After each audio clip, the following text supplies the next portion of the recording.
Cumprimento também o Coronel Cid, que será ouvido. Já foi feita a qualificação, então nós vamos já começar de forma bem direta o que caracteriza o meu estilo. Eu gostaria de fazer um breve resumo para demonstrar a importância dessa audiência, especialmente do colaborador do Coronel Mauro Cid. Todos se recordam que no dia 28 de agosto de 2023, na presença do seu advogado, o senhor Coronel Cid assinou de forma espontânea e voluntária o acordo de colaboração premiada. Esse acordo de colaboração premiada foi homologado por mim em 9 de julho, homologado na sequência por mim, houve o depoimento em 28 de agosto. No dia 22 de março de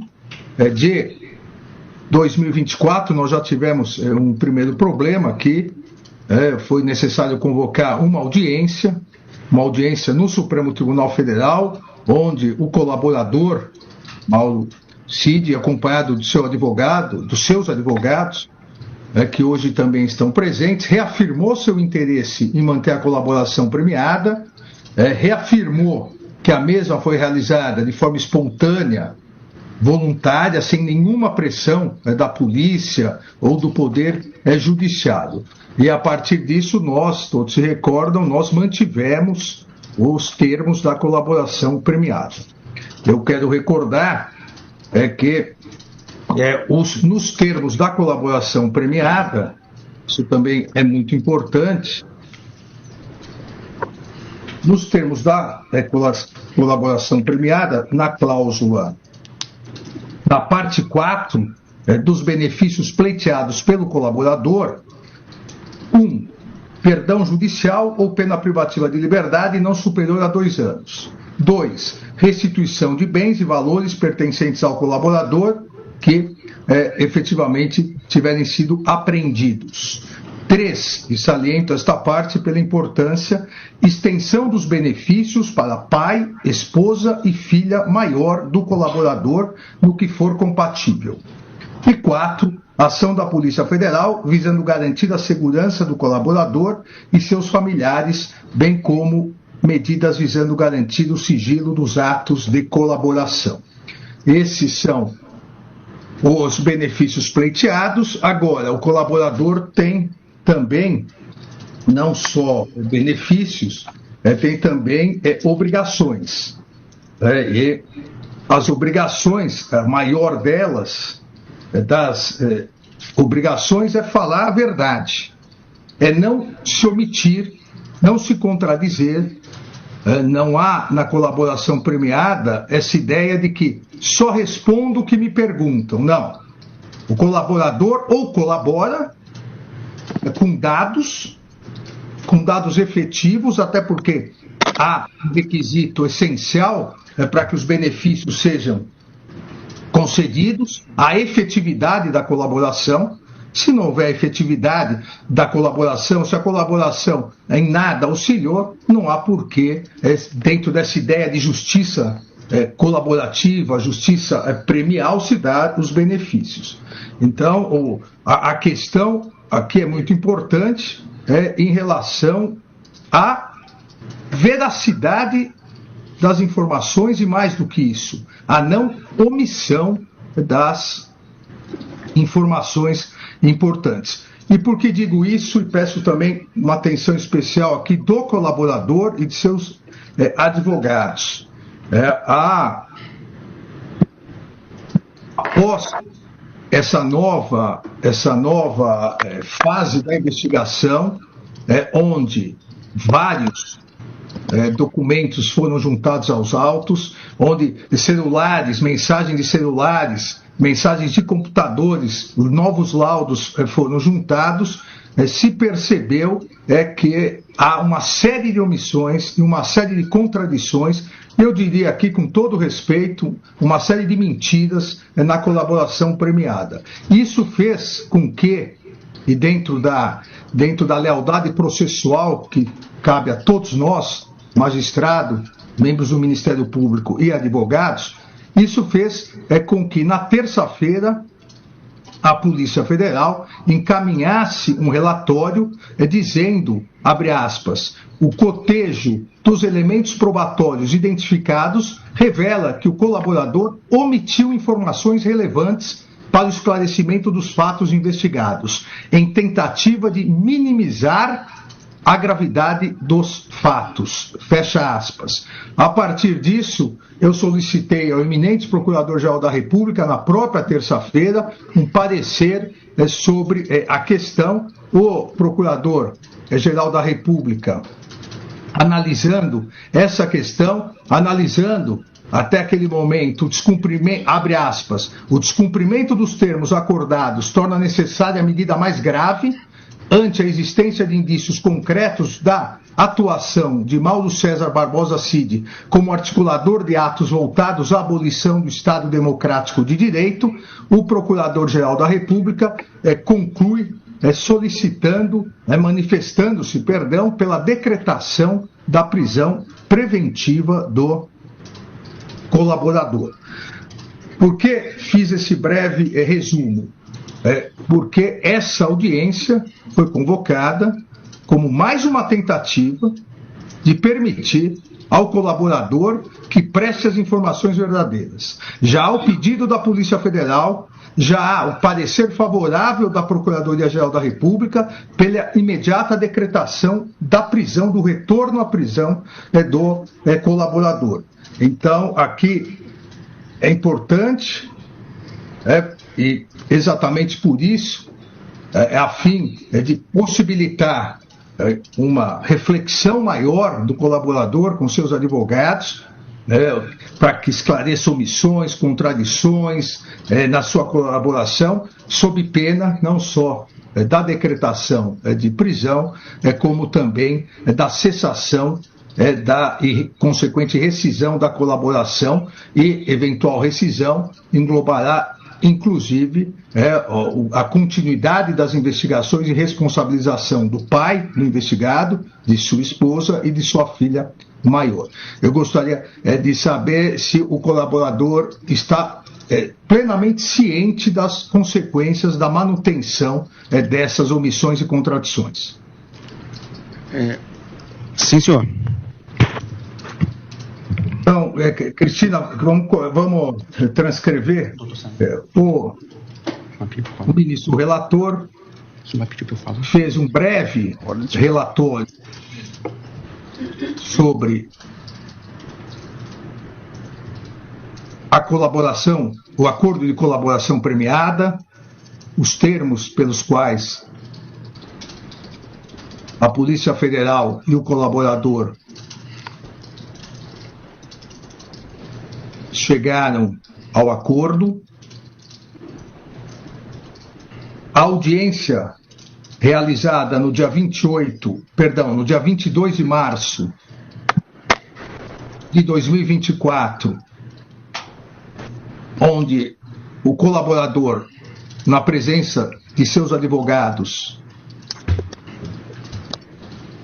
reafirmou seu interesse em manter a colaboração premiada, tendo também reafirmado que a mesma foi realizada de forma espontânea e voluntária, sem nenhuma pressão da polícia ou do Poder Judiciário.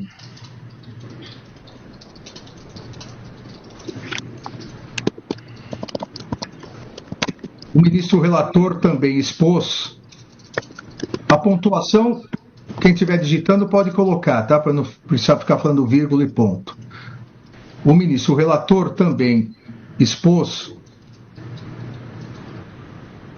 que, após a juntada de novas provas nos autos, a Polícia Federal apresentou relatório indicando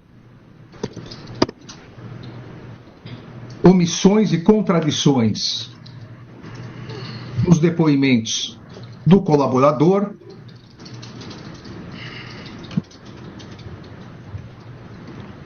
na, entre aspas, tentativa de minimizar a gravidade dos fatos, fecha aspas.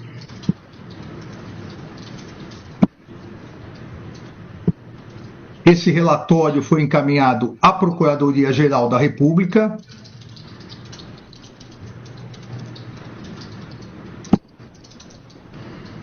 que manifestou-se pela decretação da prisão preventiva de Mauro César Barbosa Cid.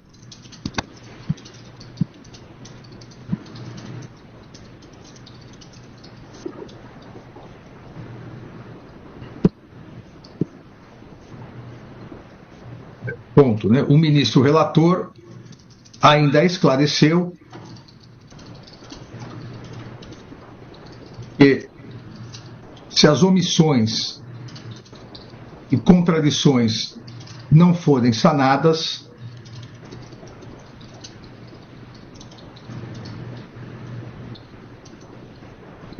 nos termos da legislação vigente, isso poderá acarretar a decretação da prisão preventiva e a rescisão do acordo de colaboração premiada,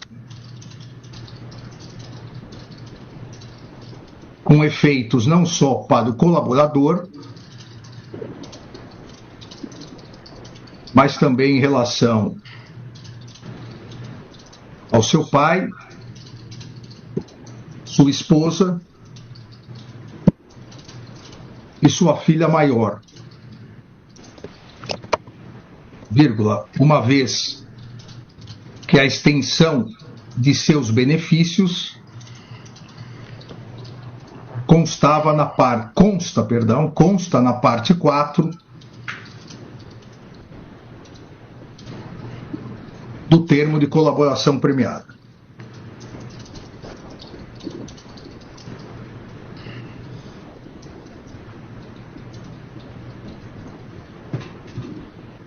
Ok?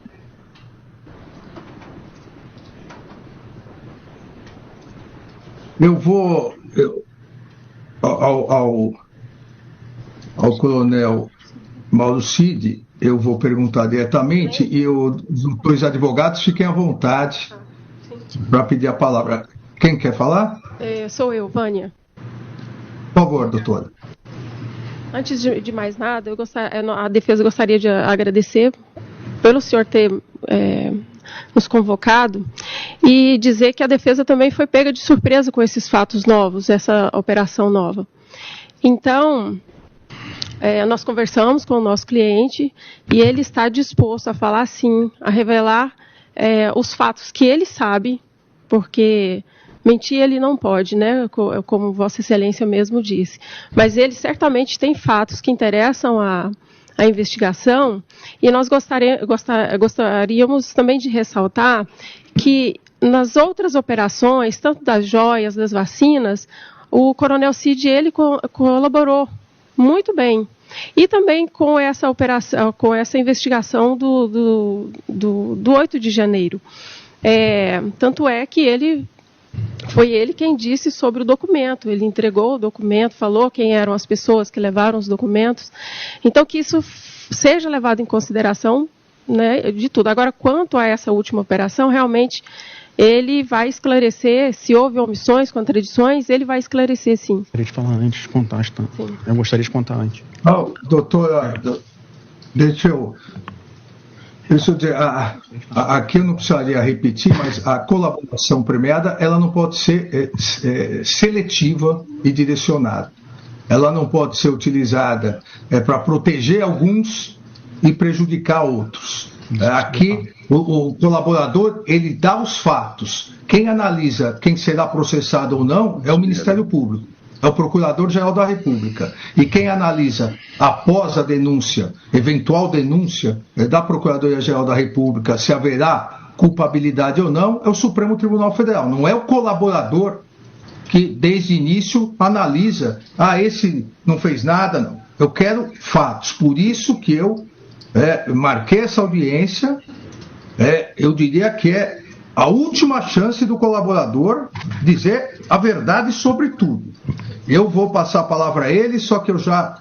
Porque depois, e quero aqui, para não dizer que eu não avisei, depois eu tenho aqui um relatório detalhado, não só da investigação, como do novo relatório que a Polícia Federal está apresentando agora, encerrando a investigação sobre a tentativa de golpe com 700 páginas detalhadas. Então, eventuais novas contradições não serão admitidas. Então, antes de passar a palavra ao colaborador, eu quero que ele diga o que sabe, mas especificamente em relação ao presidente da República, ao ex-presidente da República, Jair Bolsonaro, as lideranças militares citadas, General Braga Neto, General Heleno, General Paulo Sérgio, General Ramos e eventuais outros que ele tiver conhecimento, quero que ele diga qual a participação dessas pessoas na operação conhecida como Punhal Verde Amarelo, realizada pelo Grupo Copa 2022, mas não só em relação a isso. No financiamento e organização dos acampamentos nos quartéis, em especial de Brasília, e nos atos que levaram à tentativa de golpe de Estado do dia 8 de janeiro. Então são esses 3 pontos principais, são esses 3 pontos. A Operação Punhal Verde Amarelo, financiamento e organização dos acampamentos dos quartéis, em especial de Brasília, e os atos, toda a sequência dos atos que acarretaram na tentativa de golpe do dia 8 de janeiro. Novamente dizendo ao colaborador, aos seus advogados, que nós temos agora todas as informações, inclusive as omissões e contradições. Então, Cristina, antes, vamos lá. Após a fala da doutora Vânia Bittencourt,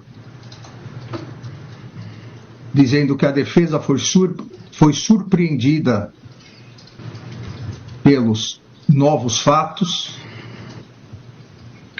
e que o colaborador pretende continuar colaborando com informações que afastem as omissões e contradições, o ministro relator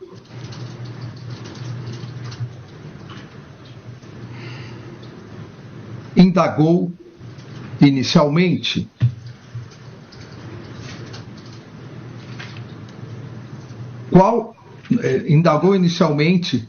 quais as informações que o colaborador tem em relação à participação do ex-presidente Jair Bolsonaro e das principais lideranças militares no governo,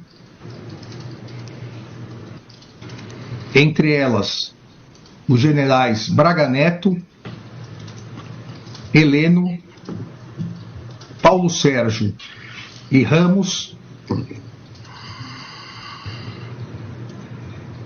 na participação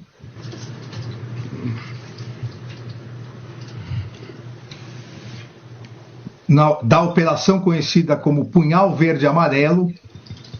Punhal Verde Amarelo, coloca entre aspas, por favor. Punhal Verde Amarelo, realizada pelo grupo, também entre aspas, Copa 2022. Vírgula, né? No financiamento e organização dos acampamentos nos quartéis, em especial em Brasília,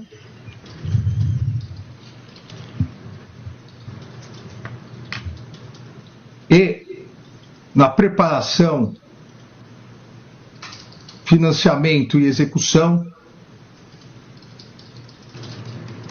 nos atos que geraram a tentativa de golpe do dia 8 de janeiro de 2023.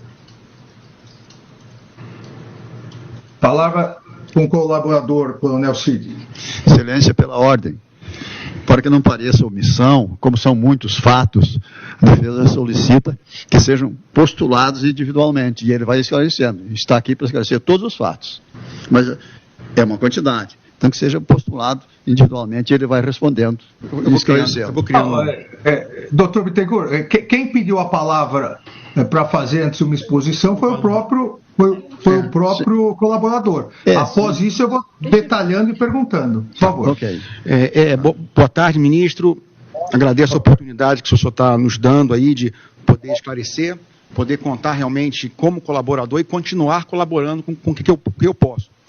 Eu gostaria de explicar, contando efetivamente o que aconteceu, desde quando eu fiquei sabendo que iam possivelmente começar um planejamento sobre alguma ação, aonde foi, e aí eu vou construindo uma história, tentando passar por esse período aí, que praticamente 2 meses, desde a eleição, no final da eleição, até quando o presidente Bolsonaro deixamos o país por término de mandato.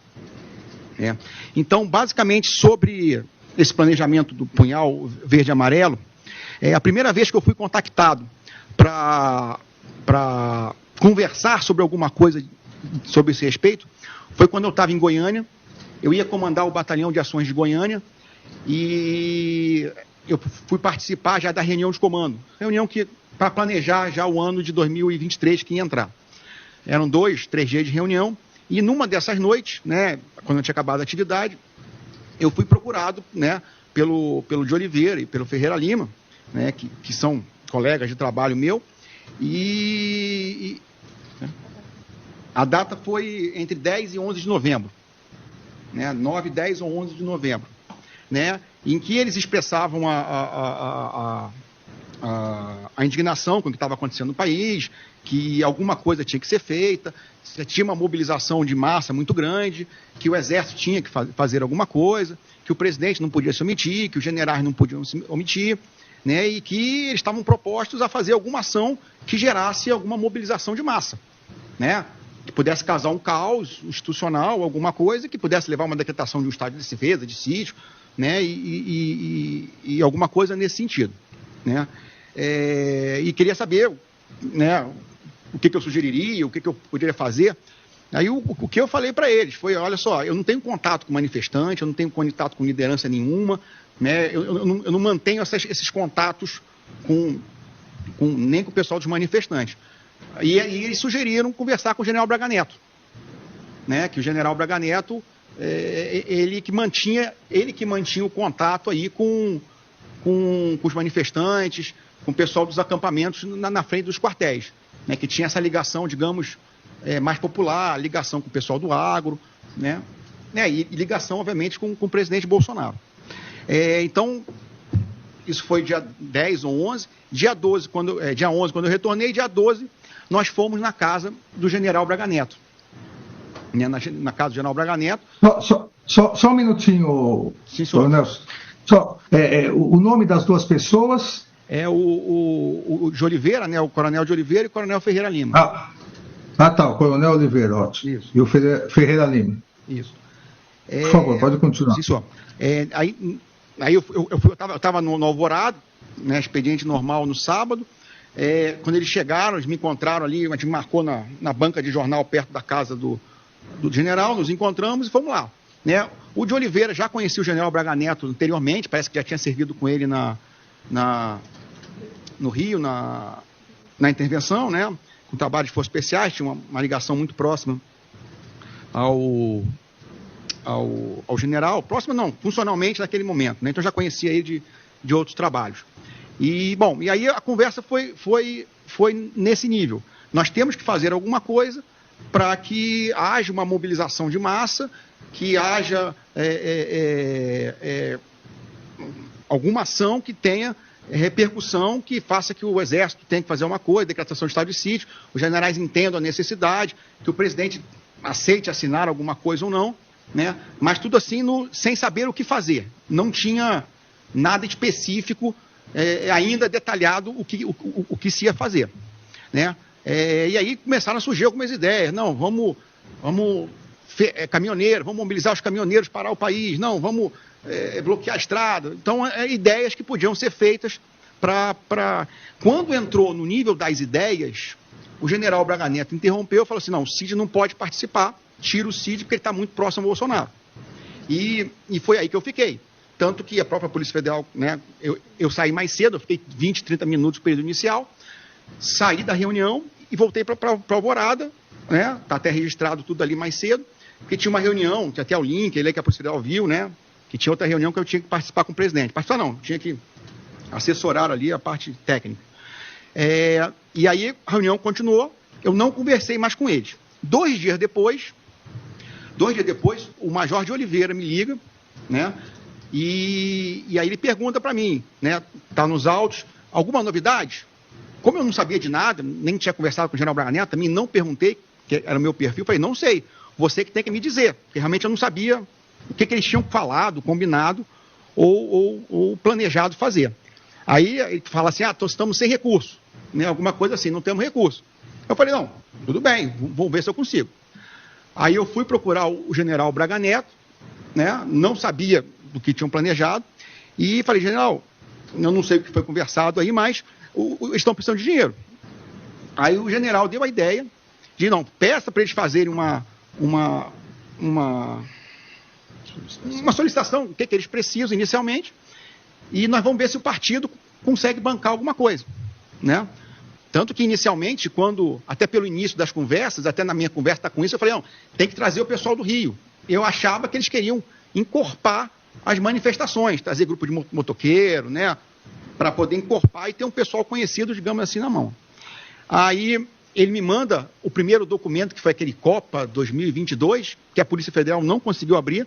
Naquele documento estava descrito que eles precisavam de hotel, carro, passagem aérea, né, alguns dados. O valor de 100 mil, inicialmente, fui eu que falei, assim, até de maneira brincando, né, não tinha nem ideia de gasto. E o general Braga Neto me orientou a perguntar se o partido poderia custear isso aí.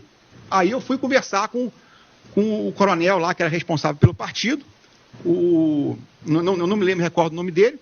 Inclusive ele viu o documento, eu imprimi o documento e mostrei para ele o documento, né, esse documento, o inicial, que tinha só as relações. Aí ele falou que o partido não podia, né, trazer manifestante ou apoiar com esse tipo de material. Aí eu voltei no general Braga Neto, e o general Braga Neto falou assim, não, vou dar o jeito, vou tentar conseguir por outros caminhos. Aí eu não me recordo a data, mas talvez que 1 ou 2 semanas depois, o general Braga Neto me entrega dinheiro. Ele acho que foi, eu não me engano, mas eu creio que foi quando o de Oliveira esteve no Planalto, no Alvorada, né? Ele me entregou era tipo uma coisinha de vinho assim, aquele de presente de vinho, com dinheiro. Eu não contei, não sei quanto, estava grampeado, né? E aí o de Oliveira veio buscar o dinheiro. Então eu peguei o dinheiro e passei para o de Oliveira. Depois, no dia 9, se eu não estou enganado... Isso foi mais ou menos que dia, coronel? Ministro, eu acho que esse dia foi... Acho que foi dia 9... Eu não me lembro, mas foi a data que o de Oliveira esteve no Alvorada. Eu não sei se foi... Tá bem, pode continuar. Só que também a Procuradoria, assim como os advogados, o nosso Procurador-Geral e o Procurador que acompanham, a qualquer momento fiquem livres para perguntar o que